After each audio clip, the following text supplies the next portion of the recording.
Good morning dear students. आज international epilepsy day है, तो इसलिए आज मैंने न्यूरोलॉजिकल एग्जामिनेशन को बीच में ब्रेक देते हुए आज हमने एपिलेप्सी पे बात करने का विचार किया है। हम एपिलेप्सी की डेफिनेशन क्या है या एपिलेप्सी से हम क्या समझते हैं। तो देखिए, 3 टर्म होते हैं: सीजर, कन्वल्शन एंड एपिलेप्सी।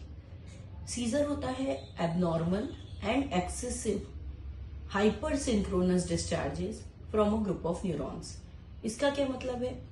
देखिए, यदि मुझे हाथ तेजी से हिलाना है तब भी मैं एक्सेसिव हाइपर सिंक्रोनस डिस्चार्जेस करेंगे हम, लेकिन वो जब एबनॉर्मल हो जाए, बिना हमारे कंट्रोल के हो जाए, तो abnormal and excessive hyper synchronous discharges from a group of neurons is known as seizure. Seizure का जो मोटर पार्ट होता है उसे आम भाषा में कन्वल्शन कहते हैं, और एपिलेप्सी होती है 2 और मोर अनप्रोवोक्ड सीजर्स, यानी जिनको प्रोवोकिंग फैक्टर नहीं पता।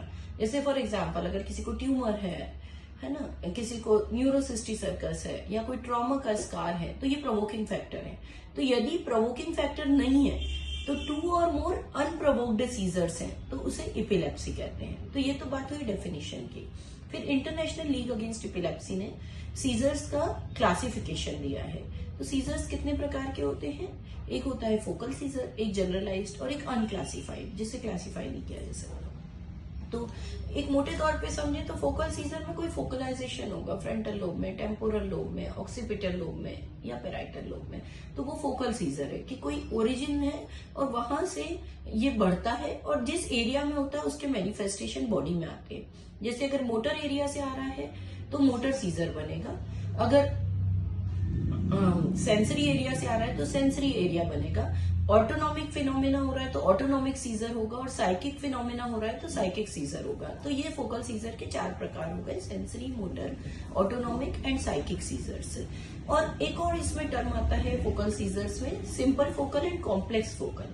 तो ये लॉस ऑफ कॉन्शियसनेस से संबंधित है। यदि किसी सीजर, फोकल सीजर के साथ लॉस ऑफ कॉन्शियसनेस हो जाए तो वो कॉम्प्लेक्स फोकल सीजर, और वहीं पे यदि लॉस ऑफ कॉन्शियसनेस न हो तो वो सिंपल फोकल सीजर।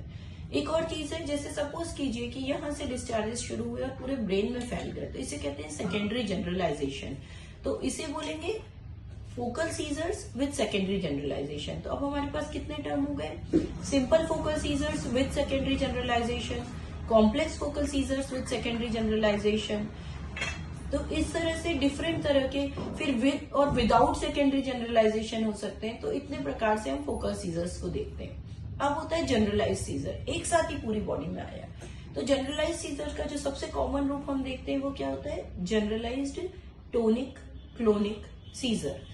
यानी जब सीजर एक्टिविटी आती है तो पूरे बॉडी की टोन बढ़ जाती है, और उस समय क्या होता है कि ये सब कड़क हो जाता है और एक इक्टल क्राई सुनाई देती है। फिर होता है क्लोनस, जब धीरे धीरे ये मसल्स रिलैक्स होने लगती हैं, आपके डिस्चार्जेस कम होने लगते हैं, तो ये कड़क फिर धीरे से रिलैक्स होने लगता है, तो दिस इज क्लोनिक। तो this is generalize tonic clonic seizure. इसके बाद पोस्ट इक्टल फिनोमेना होता है, जिसमें कई बार कुछ लोग सो जाते हैं, कुछ थकान महसूस करते हैं, और फिर पेशेंट कॉन्शियस होता है, उठ के बैठ जाता है, तो दिस इज जीटीसीएस।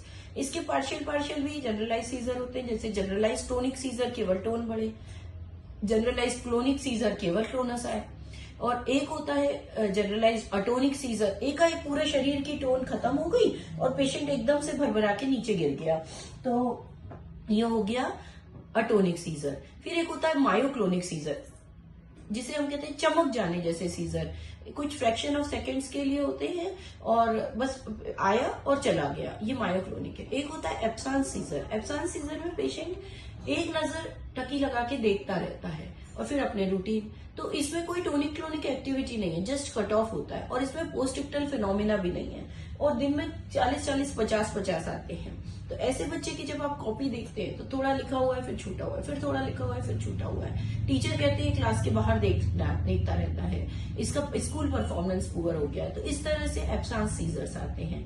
तो इतने प्रकार के हम देखते हैं जनरलाइज्ड और फोकल सीजर्स। और इसके बाद अनक्लासिफाइड, जैसे फेब्राइल सीजर्स हैं, उनको अनक्लासिफाइड में डाला गया है। तो ये बात हुई सीजर के डेफिनेशन और क्लासिफिकेशन की। फिर बात आती है कि इनके कारण क्या हैं। तो अगेन कारण वही होते हैं जो सब में होते हैं, जैसे vascular infection, toxin, auto immune, neoplastic, ये सब कारण, या डीजनरेटिव या जेनेटिक एपिलेप्सी। तो यही कॉमन कारण होते हैं। अलग अलग एज ग्रुप्स में अलग अलग कारण होते हैं। जैसे genetic epilepsies usually second third decade तक आ जाती हैं। ट्रॉमा कभी भी हो सकता है ना। ड्रग्स और टॉक्सिन्स का जिस एज में आपका टॉक्सिन लेने की आदत होगी उस एज में आएगा, फिर भी यंग लोगों में ज्यादा होते हैं।